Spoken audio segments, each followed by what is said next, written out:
Vamos ver se entramos no ar aqui. Vou fazer um teste, como sempre faço. Muito bem. Sim, estamos ao vivo nesta segunda-feira, dia 3 de julho. Boa noite, meus caros e minhas caras. Sejam muito bem-vindos e bem-vindas a mais esta live do canal Doni Correia, uma teia de ideias. Este canal conduzido por mim, seu anfitrião, mestre e doutor em Estética e História da Arte pela USP, membro da Associação Brasileira dos Críticos de Cinema, a Abracine, e da Associação Brasileira dos Críticos de Arte, a ABCA. Este canal, quem já acompanha sabe, é um canal transdisciplinar dedicado a discussões humanísticas, tendo como o eixo aí central, né, as áreas de cinema e de artes visuais, mas não restrito somente a elas, porque nós tentamos trazer sempre esse conjunto de saberes humanísticos para o nosso dia a dia, para o nosso cotidiano. Dessa forma, a coisa fica mais implicada, fica mais aplicada às nossas vivências.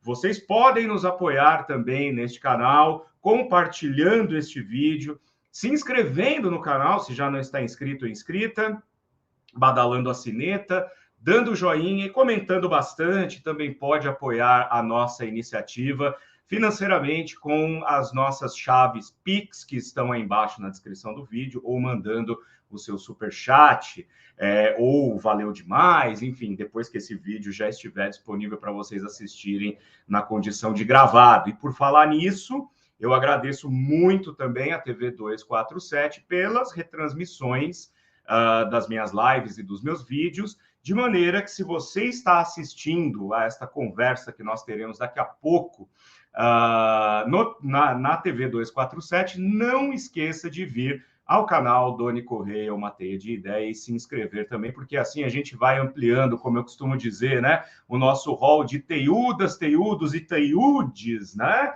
E vamos fazendo essa urdidura cada vez mais sólida para discutir cultura, trazer conteúdo. Muito bem, hoje nós vamos ter um papo aqui muito interessante com uma pessoa maravilhosa, colega meu de Abracine também. Vocês já vão ver aqui que o currículo resumido dele já diz muito sobre a qualidade, né, do papo e a qualidade das coisas que ele tem para conversar conosco, porque nós vamos falar sobre crítica cinematográfica, né? A crítica, sempre a pedra no sapato, né, de quem consome arte, de quem faz arte, cercada de polêmicas, cercadas, assim, olhadas de soslaio muitas vezes, mas que é, sem dúvida, um ofício muito importante dentro do sistema das artes e dentro do sistema cinematográfico também, né?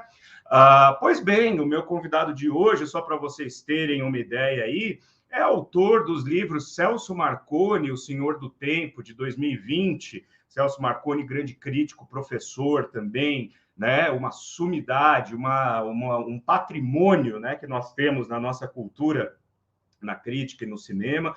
Também publicou Cinema Brasileiro nos Jornais em 2018, também é autor de artigos em publicações do Brasil e exterior, além de editor do site Cinema Escrito, que é um site muito interessante, vou deixar o link aqui embaixo para vocês, que eu tive já o prazer de colaborar, e também é diretor, né? Dirigiu os curtas Eiffel em 2008, né? E O Homem Dela, e de 2010.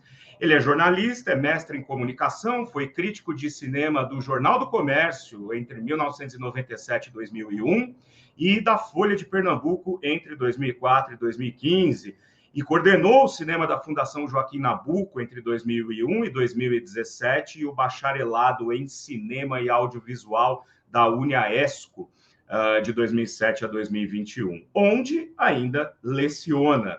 Foi vice-presidente da Abracine na gestão 2019-2021, perdão, e atuou em 2021 como chefe de audiovisual, arte e tecnologia da Prefeitura do Recife. Foi também, em 2022, gestor do Museu de Imagem do Som em Pernambuco, não é? Além de responder pela curadoria do Cinema São Luís, em Recife, que ele vai falar para a gente um pouco, tradicionalíssimo, né? O Cinema São Luís, desde maio de 2023, responde pela coordenação do cinema da Fundação Joaquim Nabuco e pela Cinemateca J. Soares, da Fundage. É com muita alegria e é um prazer recebê-lo aqui e apresentar a vocês o meu querido Luiz Joaquim. Boa noite, Luiz. Seja bem-vindo a esta teia de ideias. Doni, que beleza e que alegria estar aqui com você. A gente já trocou alguns e-mails, né? E eu te acompanho de longe, você também me acompanha daí, e finalmente a gente se encontra para bater um papo.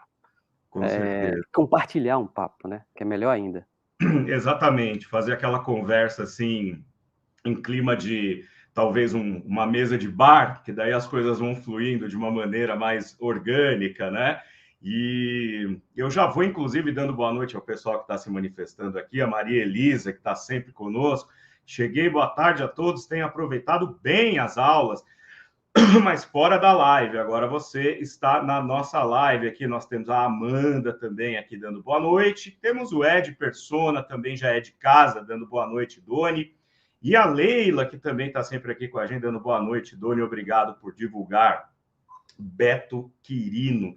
Muito bom. Meu caro Luiz, hoje nós vamos falar sobre crítica, né? Que assunto espinhoso, né, cara? Eu, quando te convidei, né? Eu pensei assim, será que a gente aborda a crítica por algum viés específico? Ou será que a gente, né, aborda a crítica de uma maneira mais ampla, porque isso faz com que a gente vá encontrando as especificidades ao longo da história da crítica no Brasil, que é uma crítica respeitada, né? Décadas e décadas de grandes críticos aqui, reconhecidos internacionalmente, inclusive, né? E muito disso é importante falar aqui para o pessoal a partir de uma entrevista muito interessante que o Luiz deu a um programa que foi exibido pelo Canal Curta, exibido, né, com recorrência e tal. Inclusive, Celso Marconi estava no programa desse sábado, eu estava assistindo, é uma grande coincidência. E para a gente começar, Luiz, eu queria lhe perguntar assim, sempre que eu chamo alguém da crítica, alguém do cinema aqui no canal, eu começo perguntando como é que foi que você foi despertado para o cinema? Como que você olhou para o cinema e falou, cara, eu acho que é isso que eu vou fazer de alguma forma na minha vida profissional? Ou seja, como é que nasceu a cinefilia? Meu amigo, veja, a gente se envolve desde pequenininho, né? Desde criança com esse troço chamado cinema, essa droga maravilhosa, essa cachaça. Mas o envolvimento, naturalmente, é sempre por um aspecto de deslumbre, né? De fascínio e de encantamento, que funciona de diversas formas, né? De diversas maneiras, esse fascínio, esse encantamento. Agora, na verdade, é a partir daí que você é levado a querer consumir, a querer se alimentar e devorar tudo que passa pela sua frente no que diz respeito ao cinema, né? Mas, do ponto de vista, digamos assim, intelectual, do ponto de vista mais, mais cerebral, mais racional, né? No que diz respeito a, meu Deus do céu, isso aqui é algo que está me transformando em alguém que eu ainda não sou, tá me levando a ser alguém melhor, né? E a gente começa a procurar entender por que isso acontece. Eu acho que isso se deu ali na minha adolescência, né? Eu acho que a maioria dos cinéfilos, esse arrebatamento, além do afetuoso, indo para o racional, eu acho que acontece ali na adolescência, né? Verdade. Eu acho que ali pelos meus 16, 15 anos, não foi muito cedo não, foi por aí, 16, 15, 16, 17 anos. Eu já frequentava bastante cinema, né? Nos anos 80, eu fui um adolescente dos anos 80, então assim, além dos cinemas, a minha grande referência, Doni, era as sessões de madrugada na televisão, cara, TV aberta, né? Se a gente pega algum era como se fossem os melhores cineclubes ou as melhores salas alternativas do Brasil, assim, desfilando ali na sua sala, né, no canal aberto. Era só você ficar um pouco mais acordado um pouco mais tempo que você ia ter acesso a pérolas e clássicos maravilhosos.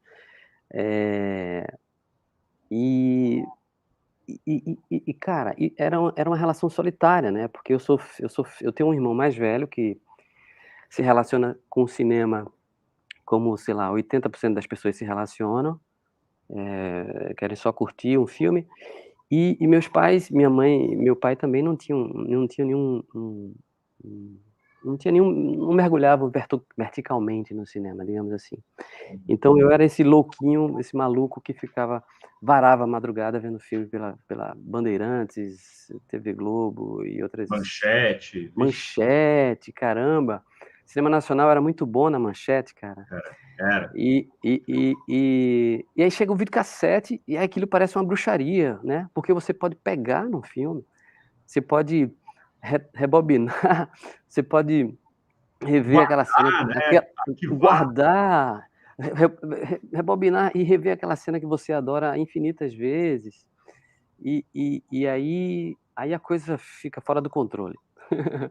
Fica fora do controle. Eu já também devoro tudo escrito, né, que diz respeito a cinema, e sigo por aí até o início da minha vida adulta, quando eu vou estudar jornalismo, né, e vou estudar jornalismo pensando na crítica cinematográfica. Aqui no Recife, o primeiro curso de cinema, o bacharelado de cinema, ele só surgiu em 2009, né? Então todo mundo aqui que se relaciona com cinema, que tem mais de 40 anos, ou mais de 30, né, passou por um curso de jornalismo, ou de publicidade, ou enfim, algo que valha, que se relacionasse de alguma forma com o audiovisual, né? Para você ter ideia, o Cláudio Assis, por exemplo, ele estudou economia. Olha só. Ninguém diria isso, né? E aí eu fui estudar jornalismo, e na faculdade é que eu percebi que eu tinha alguma habilidade para escrever, né? E aí não parei mais. Esse feedback era os próprios colegas da classe, da turma, que me davam e ficavam pedindo para eu escrever mais sobre cinema. E aí eu acabei acreditando e estou aqui conversando com você hoje. Que maravilha! Então foi um processo que é interessante você falar que foi para o jornalismo já pensando em escrever sobre cinema, né? Porque a gente normalmente, bom, você, como eu falei aqui na abertura, foi coordenador de um bacharelado em cinema, é professor. Eu também dou aula para o pessoal de primeiro ano de faculdade de cinema aqui em São Paulo, e eu dou justamente a matéria de crítica cinematográfica, né?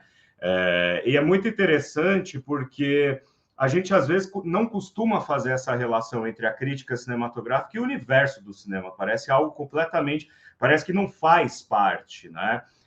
Parece que o cinema é fazer filmes, ou fazer séries, ou trabalhar mesmo com audiovisual, e a crítica cinematográfica parece uma coisa que... existe aquela velha dicotomia, né? Ou é coisa de artista frustrado, né? Que não deu certo e vai escrever crítica cinematográfica. Por outro lado, há cineastas, inclusive, que defendem a crítica cinematográfica como uma parte orgânica também do universo da cinematografia, né? O Cury mesmo dizia que, às vezes, a crítica merece a crítica da crítica, ou seja, uma metacrítica, mas não pode ser um espaço de revanchismo, não pode ser um espaço de frustrações, porque é tão importante para o filme quanto qualquer outra instância da produção de uma obra cinematográfica. O que você acha disso? Como é que você enxerga essa dicotomia? Uhum. Doni, você estava falando e eu lembrei aqui de... Bom, tem aquela frase, né, todo crítico é um cineasta frustrado, essa brincadeira, né? Eu lembrei de uma camisa do Kleber Mendonça Filho, que ele colocou assim, mandou fazer, né? Todo cineasta é um crítico frustrado. Né? Cara, eu diria que não, quem pensa dessa forma, né, que a crítica é algo desassociado da cadeia cinematográfica, eu diria que ele está equivocado. No final das contas, o que eu não vou dizer que a crítica valida um filme, né, é muita pretensão, mas em termos históricos, assim, em termos da historiografia cinematográfica, quando a gente quer, entender os efeitos, né, como um filme reverberou na sociedade no passado, a gente procura a crítica, né, a gente procura as referências, reflexivas, o documento histórico, né, que foi veiculado no momento, né, no nascimento daquele filme, para entender a repercussão, naquele período. A gente não está dizendo que o que foi escrito lá está correto e é incontestável, de maneira alguma, até porque uma das coisas mais saudáveis é o crítico revisar a si próprio, né. Sim. Ou a gente, do ponto do tempo onde a gente está hoje, revisar aquele texto analítico, do passado. Você próprio, né, se debruçou sobre o Guilherme, de Almeida, né, Uhum. e fez aquele livraço lá, e eu tenho certeza que nem com tudo você concordava, Sem dúvida. mas com muita coisa você concordava. E é claro, né, as coisas mudam, o mundo muda, a gente muda, a gente vê um filme hoje e daqui a um ano a gente vê o mesmo filme e percebe outras coisas. Então, mas eu estou dando essa volta só para dizer que, na minha percepção, a crítica ela está tão intrincada, eh eh, no universo, né, da indústria cinematográfica como qualquer outra função. Eu falo isso para os meus alunos também, Sim. né. Esse é um campo, ok, as pessoas falam: "Pô, a crítica está vivendo uma crise", e aí eu digo: "Mas olha, a crítica sempre viveu uma crise. Na verdade, a crítica é alimentada por crise, né". Etimologicamente vem do grego críticos, que quer dizer, julgamento, crise, eh, e e e então, assim, é claro que a gente fica numa situação hoje de pensar, eh, no ponto onde estamos, aí eu já estou divagando e você vai me controlando, viu, Doni? Por favor, tá A gente ótimo. a gente se pergunta hoje para onde estamos indo, em função de uma liberdade, uma democracia absoluta, né, de opiniões na internet. Mas a gente não vai ter essa resposta hoje, até porque Claro. também a gente precisa do distanciamento temporal para compreender o todo, no final das contas. Eh, a gente está muito atolado, né, numa transformação que a gente não tem controle. Então, eu acho que, essa função ela nunca vai deixar de existir. Agora como ela vai funcionar, aí são outros 500 para responder, né. Eu sinto isso um pouco também, e até você falou uma coisa interessante a respeito do ofício, né? Porque a crítica, ela não é simplesmente você pegar e fazer uma análise fria como uma análise fílmica, ou, quer dizer, não, o que faz uma boa crítica não simplesmente conhecer o cinema, conhecer a cozinha do cinema, conhecer como é que funciona em termos de linguagem. O que você acha o que seria, né? Existe uma coisa que meus alunos me perguntam muito, e você deve ter ouvido essa pergunta milhões de vezes dos seus alunos também, turma após turma, né? O que faz uma boa crítica? Quer dizer, tem uma fórmula para você olhar para um filme e fazer uma boa crítica sem cair num mero elenco de questões intrínsecas ao filme, como planos, fotografia e tal, e sem cair naquela coisa, gostei, não gostei, legal, não é legal, isso é maravilhoso, mas por que é maravilhoso? Por que a fotografia é deslumbrante? Por que a direção é mal conduzida? Você acha que tem uma fórmula?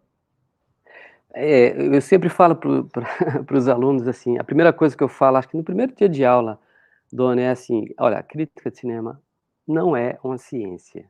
Uhum. Então, para começo de conversa, então, a gente não vai estar falando em termos de absolutos de errado ou certo, né.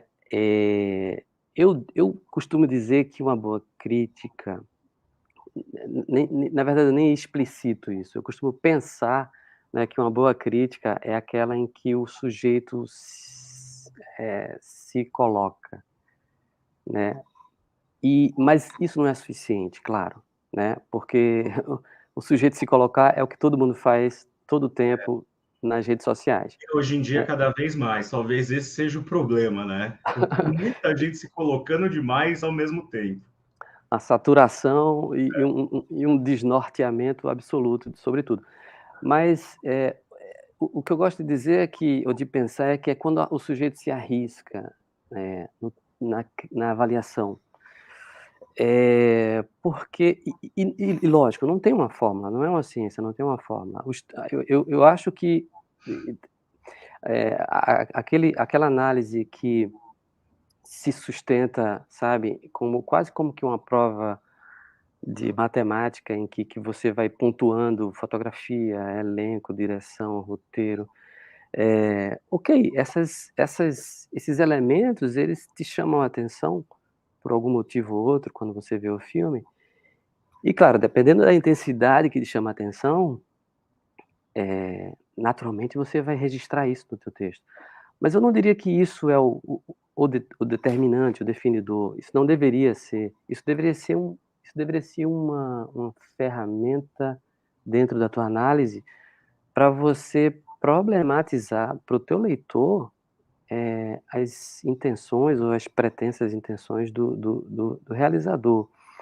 Eh Né, também precisa ficar claro que você não vai, abarcar essa intenção ou essa pretensa intenção do realizador, né, mas você pode jogar uma luz a partir da tua referência, né, a partir do teu cabedal de referências cinematográficas, da maneira como você observa o mundo, e isso é uma das coisas mais importantes que eu diria, para um profissional que tenta avaliar alguma coisa, você não a Truffaut dizia: "Se você sabe tudo sobre cinema, e apenas sobre cinema, então você não sabe nada sobre cinema".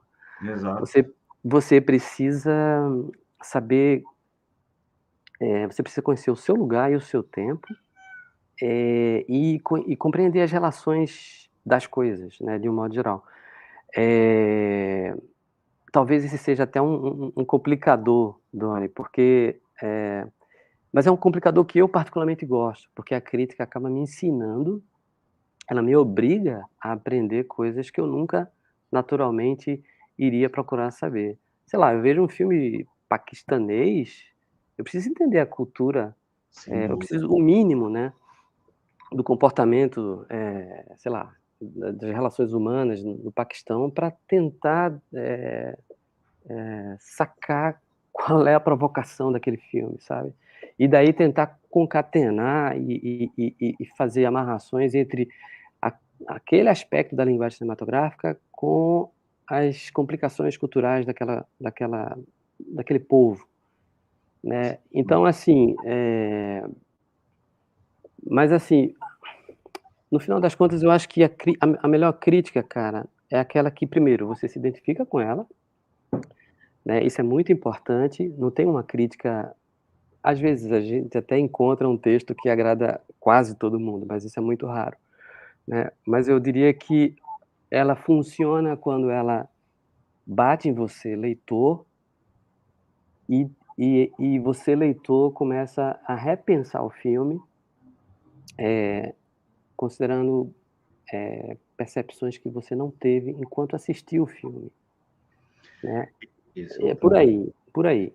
Não, eu concordo plenamente, porque eu sempre digo que o crítico, ele é aquele mediador, né? Ele vai fazer essa interface entre a obra, seja ela qual for, né? Um filme, um quadro, uma peça teatral, e o espectador, que porventura não tenha captado um elemento A ou B que pode ser importante para ele. E você toca num ponto muito importante, né? Citando até o Truffaut. Eu acho que tudo é uma questão de repertório, né? Quer dizer, eu acho que é uma forma mesmo de olhar para a vida e aplicar isso ao texto, né? Quer dizer, eu sempre digo a molecada do primeiro ano, né, de faculdade, que estão chegando assim, né, com o gás todo, querendo pegar em câmera e querendo fazer, eu falo assim, ó, gente, cuidado para não querer inventar a roda, porque a roda já foi inventada. E se você tentar inventar a roda sem saber que ela já foi inventada, você pode cair num problema grave aí, que é a falta de referência. Então, portanto, leiam, acima de tudo, aquilo que cair na mão de vocês, até bula de remédio. Vai servir para alguma coisa uma hora, né? E aí eu digo isso para puxar um tema aqui, que é o seguinte: a crítica, né? Quer dizer, a gente tem na história do Brasil críticos importantíssimos. Você falou do Guilherme, né, do livro que eu organizei sobre Guilherme de Almeida. A gente tem Paulo Emílio na história da crítica. A gente tem cineastas do cinema novo que foram importantes como críticos. Temos cineastas pernambucanos que começaram na crítica, depois foram para o cinema, né?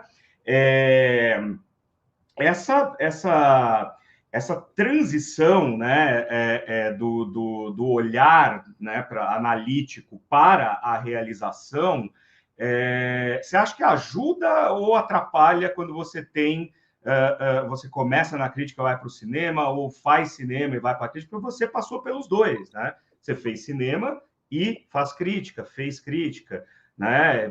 Desde sempre e tal. Como é que é para você ter essa noção dos dois lados do balcão? Tá bom, deixa eu dizer que assim, eu não me vejo como um cineasta, um realizador. Eu fiz 2 curtas experimentais que tiveram circulação por alguns festivais aí, me deixaram muito feliz e logicamente instigado para fazer mais coisas, mas eu nunca assumi uma produção, sabe, dirigindo um elenco, que eu acho que isso é algo realmente magnífico. Isso é trabalhar com a dramaturgia, eu acho encantador, assim. Mas, cara, eu te diria que não vejo, eu vejo isso de maneira positiva, claro, porque uma vez que você exerce o exercício da crítica, e se você se agarra com isso com bastante comprometimento, seriedade, eu falo seriedade não de uma maneira Caxias, né, mas de uma maneira cuidadosa consigo próprio, com o leitor, com o filme. Quando você se envolve dessa maneira, você vai abrindo portinhas na tua cabeça, né, nas diversas camadas da produção cinematográfica. E na verdade, Luiz Joaquim, venho de uma formação jornalística. Eu trabalhei por muitos anos em 2 jornais, quase 2 décadas, né, então eu também era um repórter de cultura, setorista de cinema. Então eu conversei com muitos realizadores, muitos cineastas do país inteiro, de fora do país também, né, e é claro que a gente aprende bastante com esses caras. Eu diria que quando você passa, sei lá, 10, 15, 20 anos nessa função, nesse ofício, quando você vai tomar a coragem, né, para assumir uma produção cinematográfica, bom, aí eu diria que tem 2 caminhos: ou o cara ou o cara fica enlouquecido, se cobrando barbaridade para fazer a melhor coisa, porque ele já viu tanta coisa incrível e ele quer fazer realmente uma coisa, né, esse cara aí tá ferrado, coitado. Mas se ele vai com a tranquilidade, né, de que ele quer simplesmente expor aquilo que ele sempre veio expondo com palavras, só que agora com produto audiovisual, se ele for com essa leveza, ele vai fazer um trabalho bacana. E eu tenho a impressão que a maioria dos que dão certo, Porque tem os críticos que viraram cineastas e não deram certo, né? É verdade, é verdade. Mas os que deram certo, eu tenho a impressão que eles foram com essa leveza, com essa não cobrança, de criar algo, à altura do que eles fizeram tão bem como críticos de cinema, sabe? É por Perfeito. aí. E você falou, é muito legal isso que você falou, porque assim, há aqueles que né, são críticos, vão fazer cinema, nem sempre o resultado sai como previsto e vice-versa. E tem aqueles que são de outras áreas que vão se aventurar no cinema e despertam a ira da crítica. Por exemplo, no nosso ambiente de crítica, talvez um exemplo clássico é a crítica feita ao filme do Caetano, o cinema falado, que nos anos 80 deu aquele. Eu não vou citar o nome do crítico aqui, porque ele não está aqui para se defender, mas aí a crítica já cai num terreno pantanoso e perigoso.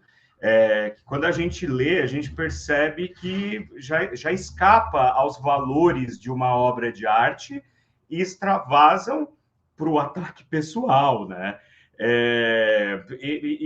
Aí eu já não sei se isso era sei lá, um foco editorial do jornal ou se era mesmo uma, um, uma celeuma pessoal, mas a crítica também é tomar cuidado para não deixar as paixões tomarem conta da gente quando a gente critica, né?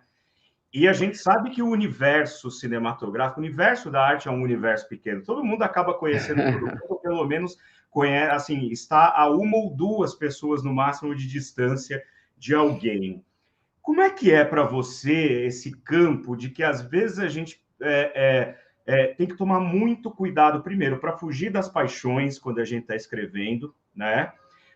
Que eu acho que é um pouco mais fácil à medida em que você vai amadurecendo, evoluindo o seu texto, a sua cabeça e tal. E de outro, você estar ali tratando da obra de, às vezes, alguém que é próximo de você. E você, pernambucano, recifense, está aí perto de uma das mecas do cinema brasileiro.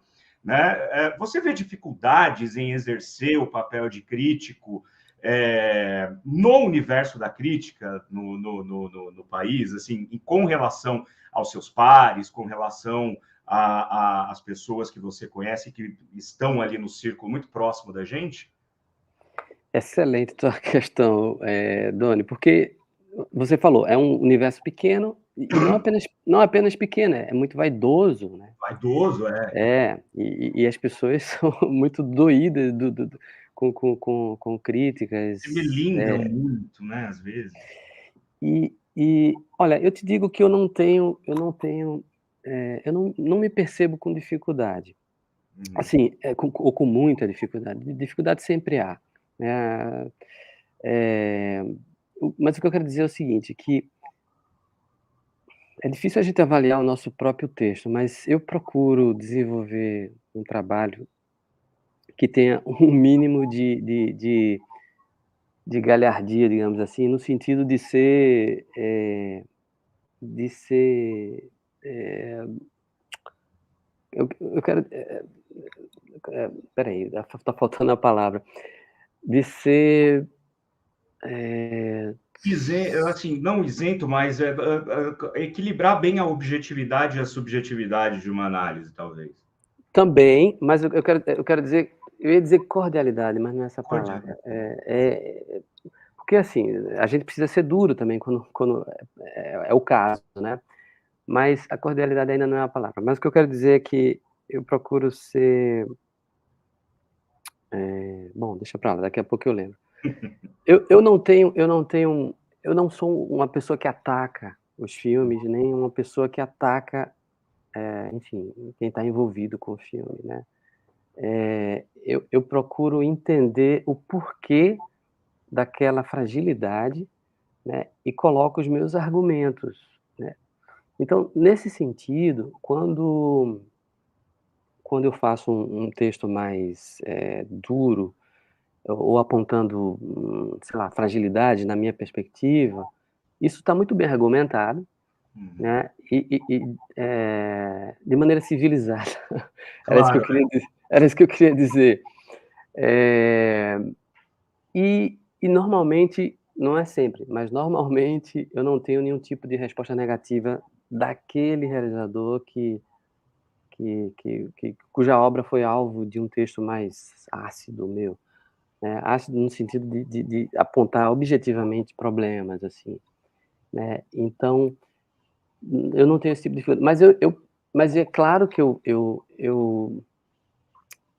claro que eu me movimento com mais cuidado quando eu Sim, vejo a obra de um colega, uma pessoa muito próxima, e eu vejo essa obra, sem muita alegria, assim, né, e certo. eu me movimento com mais cuidado no texto. Essa proximidade eu não acho legal, porque, veja só, a gente acaba, numa certa medida, se policiando, né, mas,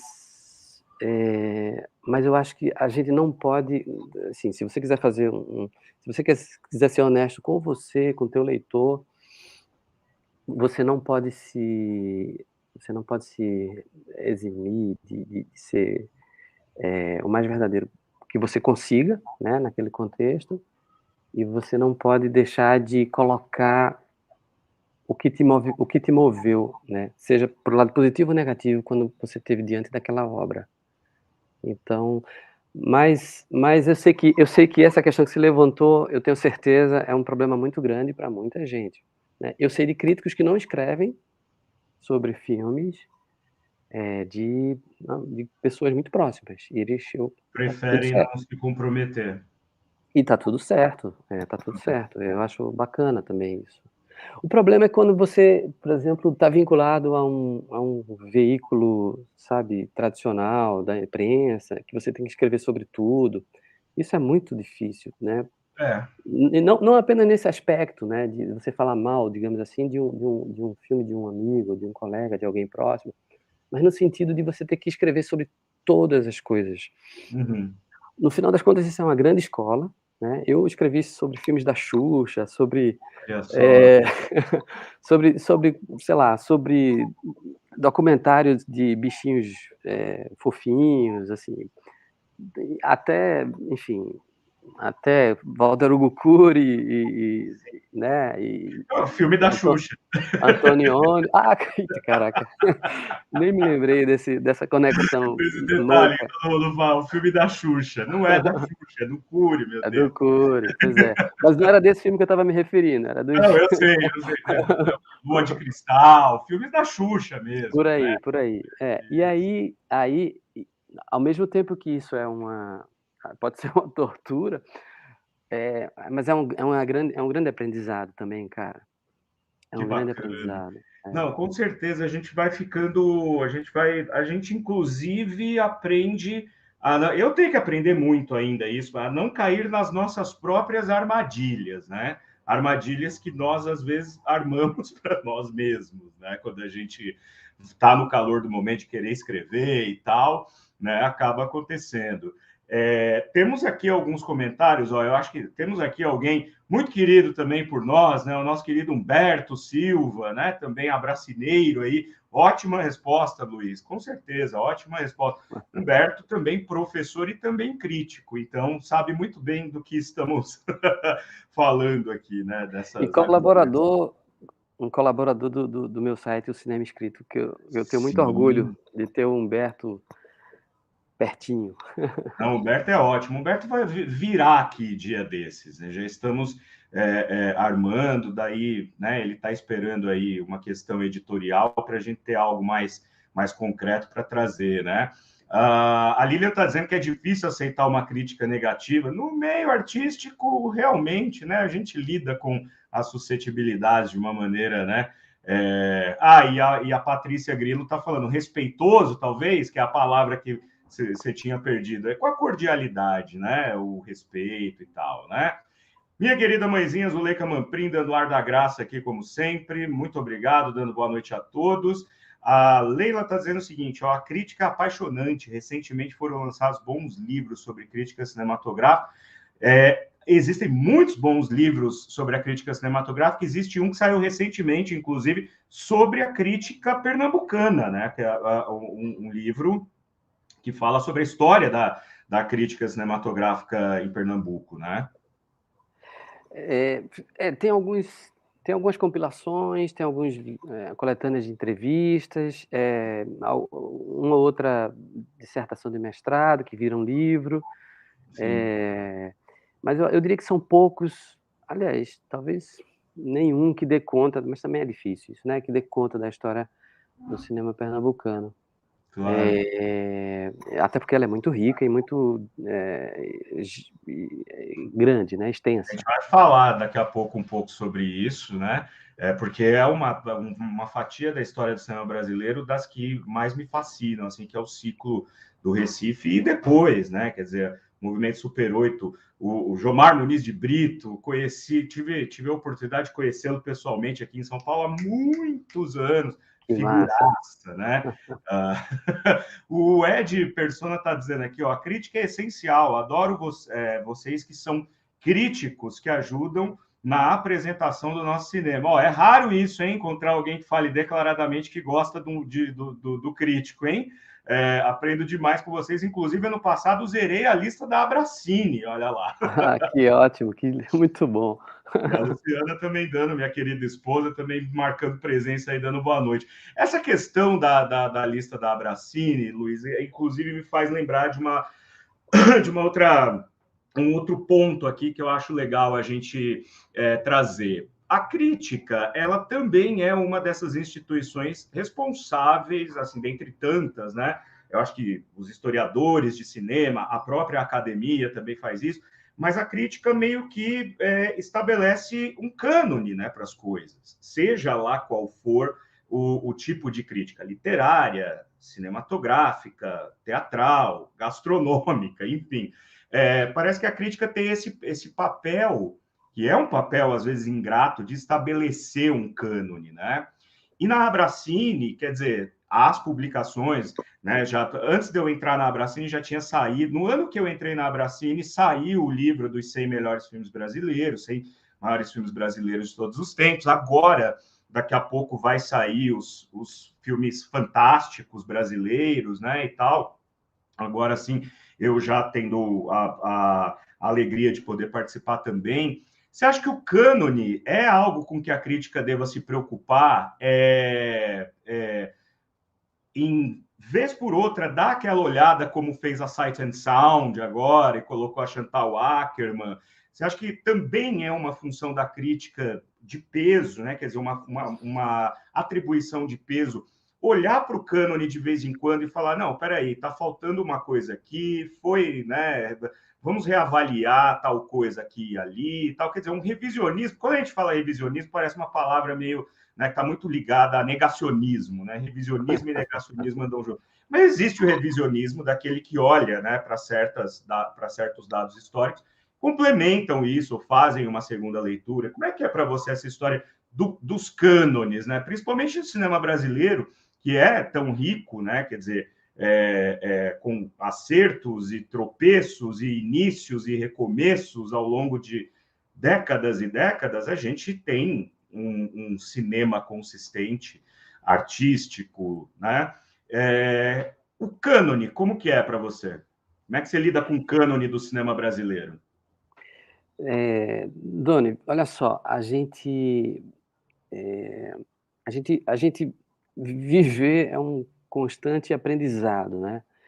E revisitar a história, ela deve ser um constante aprendizado também.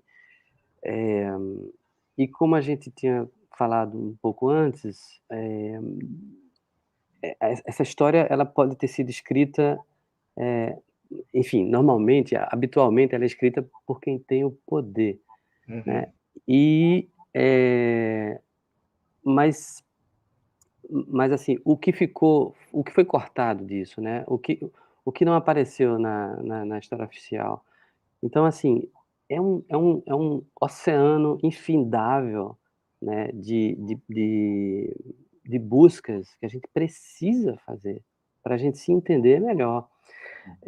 Ali, eu sempre digo que a década de 60, maravilhosa, assim, no cinema brasileiro, né, ela, lógico, todo mundo sabe disso, ela foi um pouco sombreada, ou bastante sombreada, pela ideia do cinema novo e pelo êxito, né, nos festivais da Europa, tal, né? E o que estava fora desse guarda-chuva não ganhou, enfim, as graças da crítica tradicional, ou ganhou de maneira tímida, né?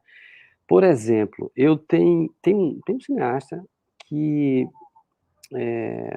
ele até hoje ele é um pouco mais conhecido, teve uma mostra no CCBB, eu acho, do Rio de Janeiro, há alguns anos, que é o Carlos Hugo Christensen, Sim. que ele fazia um cinema mais clássico, né, mas absolutamente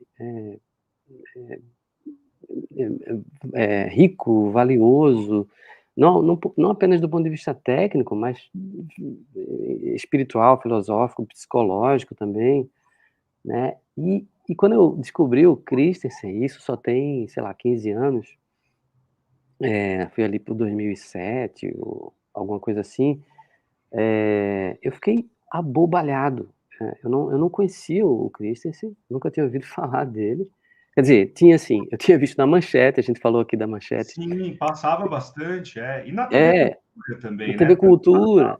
É. Pois é, mas a cultura aqui no Recife não era retransmitida como era Ah, transmitida, sim, é. né, e na Manchete eu vi A Intrusa, né, Intruso. e aí fiquei bobo ali na minha adolescência já, né, mas era a única coisa que eu conhecia, e só em 2007 eu vim ter um contato mais vertical com a obra dele, e fiquei bobo, assim. E cheguei até a pensar em fazer um doutorado para, enfim, sabe, repensar a obra dele no contexto, dos anos 60 e a razão pela qual ele não virou uma referência como, por exemplo, sei lá, é o Glauber Rocha, né, o ícone maior ali do cinema novo.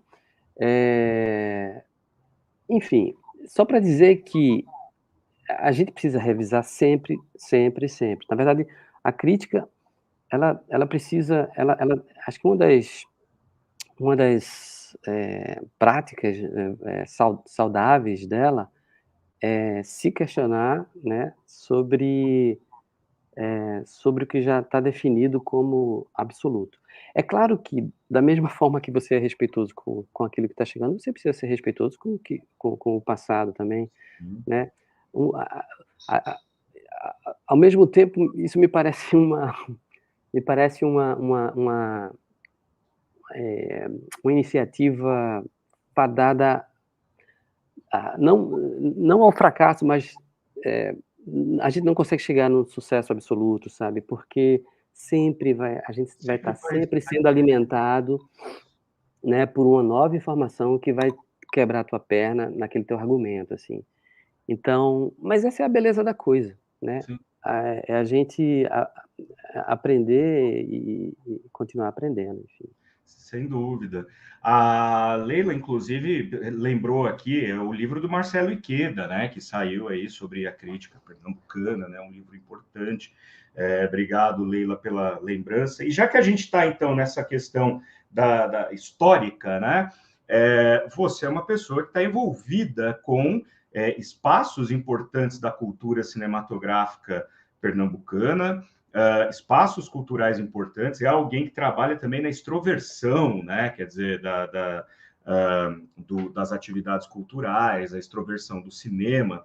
E o cinema pernambucano não tem como não entendê-lo como um dos pontos mais importantes, não só hoje, principalmente hoje, né? Quer dizer, da retomada para cá, mas olhando para a história do cinema pernambucano, a gente tem aí, por exemplo, o ciclo do Recife, não é? Que, como a gente conversava nos bastidores, agora está fazendo 100 anos, né? 2023. Olha que efeméride, coincidência bacana, né? Para a gente trazer para essa conversa. Fala um pouco para a gente, então, do seu trabalho aí na gestão da Cine São Luís, né? Da Fundação Joaquim Nabuco. Como que é trabalhar com a extroversão de uma história tão rica e como que é essa história tão rica 100 anos depois? Como é que vocês que trabalham com o cinema pernambucano mais de perto? Como é que vocês estão preparando isso? Como é que vocês estão enxergando essa efeméride? E se a gente vai aqui no eixo Sudeste-Sul, ter a oportunidade de conferir tais atividades de maneira itinerante, ou enfim.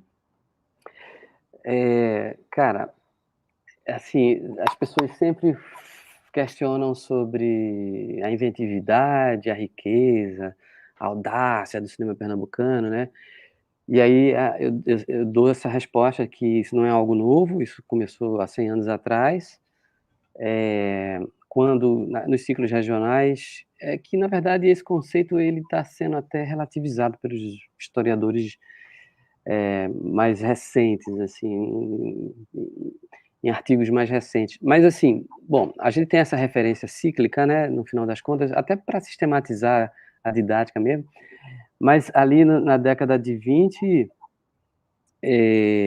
enfim, Cataguases, Porto Alegre, e o Recife com a produção mais volumosa e E ela conseguiu furar a bolha já nos anos 20, isso é que eu acho incrível, né, a Fila do Advogado, a Itália da Praia, o Itália da Praia eu não tenho certeza, mas a Fila do Advogado passou no Rio de Janeiro, que era a capital federal, né, o centro do Brasil, cultural, e a revista Cinearte começa a observar com muita atenção para Pernambuco, né, assim, se a gente pensa em termos históricos, é realmente um grande feito que um grupo de cinéfilos, né, ali na década de 20, com muito pouco, quase nada, produzisse os filmes que produziram, né. A Filha do Advogado, por exemplo, é um filme muito respeitado no mundo inteiro.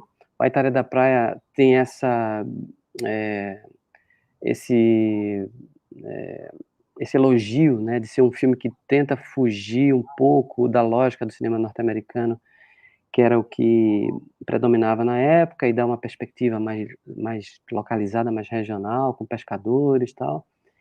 E tudo bem que a maioria dos filmes, ou quase todos, girava em torno de alguma questão romântica ou de vingança, né, esse era o mote. Mas, do ponto de vista estético, eles eram eh, bem bem metido a bestas, assim, sabe, no sentido de que, como é que esses caras, sem nunca ter nenhum tipo de formação e com equipamento extremamente rudimentar, de segunda, terceira terceira mão, eles fazem um negócio desse. E com uma construção narrativa muito inteligente, sabe. Então, não é à toa que o ciclo do Recife é muito, comentado, lembrado até hoje, estudado, e e e aí, cara, é a história de Todo Lugar, né, ele acabou morrendo por causa do cinema sonoro, você sabe Sim. muito bem. Uhum. Aí para o cinema pernambucano eh, se reestruturar demorou uns 15 anos, né, e aí foi os cineclubes ali nos anos 50 que colocaram a pilha nos locais, né, para voltar a fazer cinema, né. Até a instituição que eu trabalho, a Fundação Joaquim Nabuco, fomentava a produção de filmes etnográficos em 16 milímetros, até Uhum. chegar ali nos anos 70, quando o Super 8 Super 8, é. domina a cidade de maneira febril, né, é um troço que o país inteiro está curtindo, principalmente Curitiba, né, Uhum. mas assim, São Paulo, Rio, né, e Recife também, e Salvador.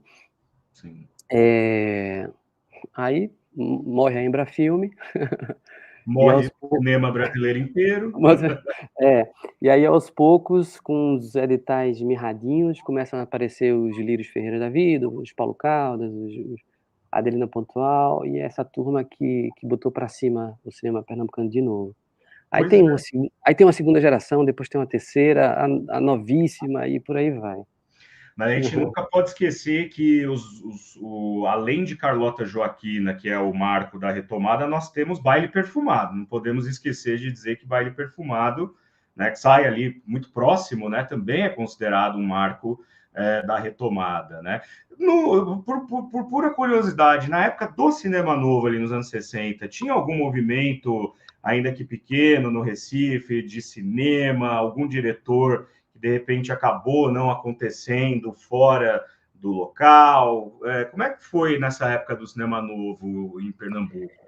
Olha, tem a grande referência local, né, é o Aruanda, né, que na verdade é do Lindo Arte Noronha, é paraibano, né, mas com a fotografia do Rucker Vieira, daqui, de Pernambuco, e, digamos assim, com recurso, com ajuda, com apoio fundamental da Fundação Joaquim Nabuco, que na época era Instituto de Pesquisas Sociais Joaquim Nabuco. Tem essa história de que quando o Aruanda foi exibido no Rio de Janeiro, o Glauber enlouqueceu, né?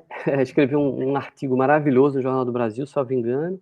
O Paulo Emílio leu, ficou curiosíssimo. Quando o filme chegou em São Paulo, era tudo o que o Glauber dizia, e aí o Cinema Novo tinha uma referência estética, né? Então,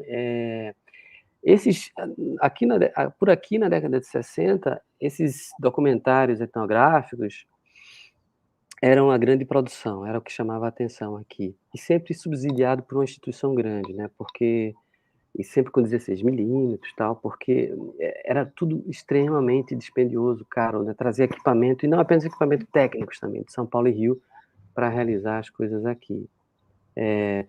Na década de 50 teve o Canto do Mar, né? Mas aquilo ali foi uma coisa, sei lá, uma excrescência, assim, uma coisa fora da curva total. É a Vera Cruz olhando para uma pro coisa completamente distante, né? É um olhar quase exótico, né? Exatamente, né? Mas foi um caso pontual, né? E na década de 70, algumas poucas pessoas realizaram longas em formato profissional, 35 milímetros, mas foram não, a perna foi curta, os filmes não. Há, inclusive, Doni, um caso que poucos conhecem de um filme que nunca foi lançado, cara. Um longa-metragem de ficção chamado Luciana, a Comerciária, sobre uma moça que vem do interior de Pernambuco para o Recife, tentar a sorte na cidade grande, e aí ela passa horrores nessa aventura aí, nessa história, né? O Mozart Sintra, que foi o diretor, ele é um cara que foi para o Rio de Janeiro, na década de 60, conheceu o Nelson Pereira, ficou muito amigo, atuou como assistente de produção, atuou como ator também, figurante nos filmes do Nelson Pereira, acho que em 2 filmes ou 3, voltou para o Recife decidido a fazer cinema profissional. Investiu tudo que tinha e o que não tinha na produção desse longa-metragem que ele dirigiu, mas o filme era muito problemático, naif, sabe? E não conseguiu estrear. O filme teve uma sessão, uma cabine para a imprensa, tem registros desse filme nos jornais, mas esse filme nunca foi exibido. Veja só, a gente tem um filme pernambucano inédito há 40 anos. Inédito, mas existe, ainda existe. Existe, o negativo está na Cinemateca Brasileira. Ah, olha só, muito bom A saber. gente precisa resgatar esse filme, cara. Olha, que bacana. Eu vou atrás. Você sabe que eu tenho um gosto especial por cavucar, né? Eu sou o cavador é o tipo novo de cavação, né? O arqueólogo, né, do cinema. Eu adoro ir atrás de coisas que falam, ó, isso aí tá perdido, ó, isso aí não foi feito, né? Eu me realizo, né? Fuçando acervos e tudo mais. Ó, a Amanda está perguntando, né? Ó, vai ter alguma programação para celebrar o centenário do Ciclo do Recife? Como é que estão as perspectivas aí? Certo. Veja, tem uma instituição em São Paulo que está tramando aí uma mostra para celebrar essa efeméride, e certamente aqui a gente, na Fundação Joaquim Nabuco, a gente vai produzir algo. Na verdade, tem eu não vou dizer que é um projeto, mas a gente tem um movimento, digamos assim, inclusive para levar a história do Ciclo do Recife para fora do Brasil, né, nesse ano de 2023. Fazer um barulho sobre esse momento tão importante para o cinema local aqui na Europa. Vamos ficar ligado aí, então, na programação da Fundação Joaquim Nabuco e nas notícias aí da mídia local e da mídia nacional, né? Tomara que tenha aí o Instituto Moreira Salles aqui em São Paulo vai fazer, eu certamente estarei lá, né? Porque com certeza é muito importante a gente pegar esse momento da história do nosso cinema. Luiz, aquilo que eu falo, quando a gente começa a bater papo e a coisa vai fluindo, o tempo voa, né? Quando a gente está se divertindo. Daqui a pouco a gente já precisa encerrar, mas eu queria lançar uma pergunta final aí para você, antes de te dar o espaço para falar do cinema escrito, né? Para falar um pouco e fazer o seu jabá, como eu sempre digo aos convidados e convidadas aqui. É o seguinte, de novo, eu vou voltar um pouquinho naquela parte que a gente estava falando sobre o fazer da crítica, dessa vez para te perguntar como é que você vê. A gente estava falando desse momento da tecnologia, que tudo é fragmentado, tudo é muito rápido, tudo acaba sendo um pouco diluído. Como é que você vê o futuro da crítica, e principalmente com o pessoal que não tem muita paciência para coisas de fôlego, de mais fôlego, ou a crítica feita agora em vlogs, né, para o YouTube, que não deixa de ser uma coisa que eu faço aqui no meu canal também, e existem canais muito bons, mas também dá a falsa ilusão. A gente vê em alguns canais que dá a falsa ilusão de que é mais fácil, de que é mais rápido, né, e não é assim, exige uma preparação, né, de conteúdo tão complexa ou quanto, às vezes até mais complexa.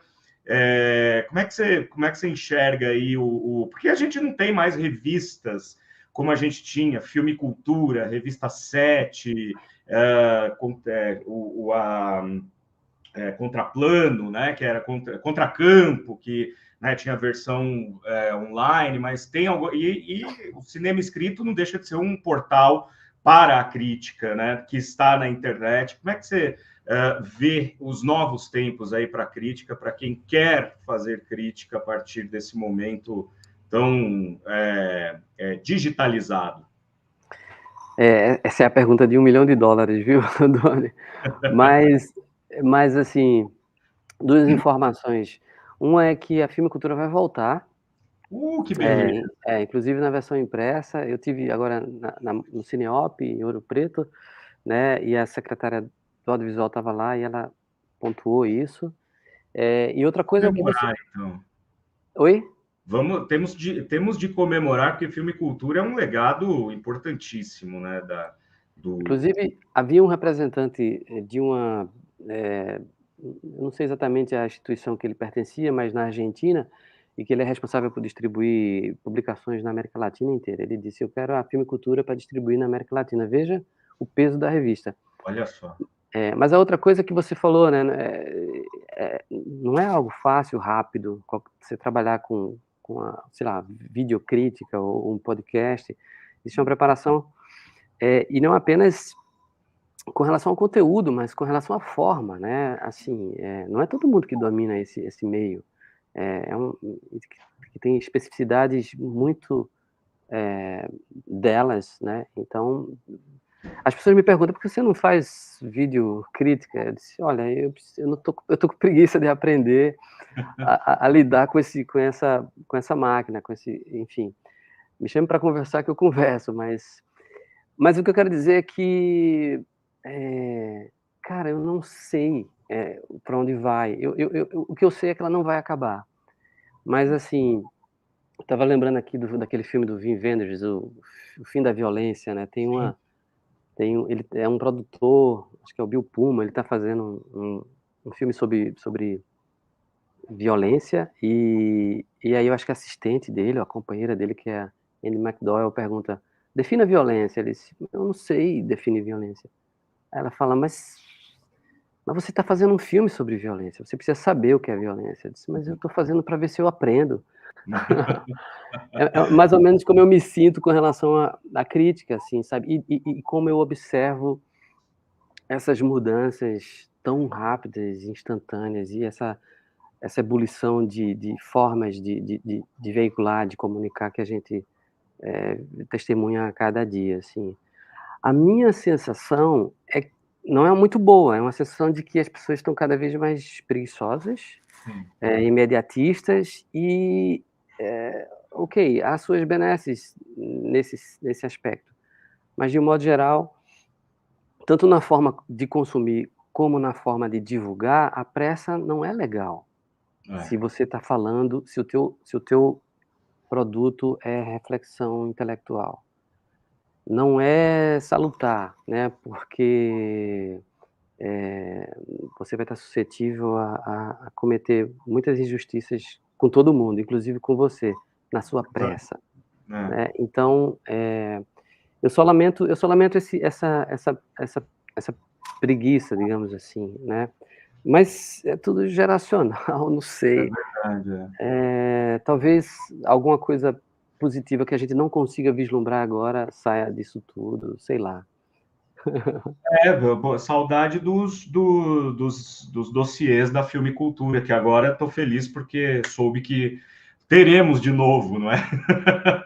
E deixa eu colocar aqui para o pessoal o endereço do Cinema Escrito, né? Que é um portal que ele já tem bastante tempo que você o criou e ele tem, né, um material bastante diverso. Quer falar um pouco sobre ele? É cinemaescrito.com, né? Eu vou colocar aqui. Escrito.com. Cinemaescrito.com. Enfim, quando eu trabalhava no jornal aqui do Recife, me incomodava o fato de o arquivo digital não ser muito bacana, né? E eu precisava depositar meus textos em algum lugar para me ajudar quando eu fosse revisitar a mim mesmo, né? E aí eu criei o site como um depósito e já que ele era público, estava na internet, acabou ganhando uma vida própria, assim. Quando eu saí do jornal em 2016, eu dei uma qualificada do ponto de vista técnico nele. Ele continua aí desde 2007, com textos que eu vinha produzido desde 1997, meu primeiro texto é de 1997. E o mais interessante é que, ao longo desse tempo, muitas pessoas com quem eu admirava me procuraram, né, para colocar, depositar suas avaliações, suas críticas lá. Ivonete Pinto, Humberto Silva,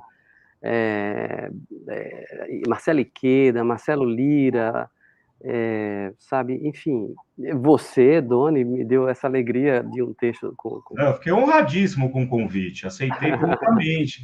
né? E aí, assim, isso me deixa feliz porque, enfim, ele está aí, ele não é apenas meu, ele é de todo mundo, e é isso. Maravilha, maravilha. Então acessem lá, eu vou deixar o link aqui embaixo na descrição depois, assim que a live acabar, para vocês poderem conferir o material, tomar contato aí, quem não conhece esse trabalho do Luiz e quem não conhece o Cinema Escrito, que passe a conhecer. Luiz, parabéns pelo seu trabalho, parabéns pela forma como você defende aí o espaço da crítica, cinematográfica, né? E espero que você tenha curtido aqui essa nossa conversa meio informal, meio complexa, meio, enfim, né? Falando sobre crítica, que é sempre, como eu disse no começo, espinhoso, e torno a dizer, é espinhoso mesmo, né? Sempre tem coisas a serem debatidas. Eu vou me despedir do meu convidado nos bastidores, mas eu agradeço vocês que estiveram aí acompanhando o nosso bate-papo, sempre convidando-os a compartilhar os vídeos aqui do canal, Doni Correia, uma teia de ideias. Se você está assistindo a retransmissão desse vídeo na TV 247, não esqueça de vir até o meu canal, Uma Teia de Ideias, para se tornar também aí um membro inscrito, né, e acompanhar o nosso trabalho. Marcelo, muito obrigado. Marcelo, Luiz, eu vi Marcelo Iqueda aqui. Luiz Joaquim, muito obrigado pela sua presença. Obrigado a vocês que ficaram conosco até agora. Um abraço. Tchau, tchau.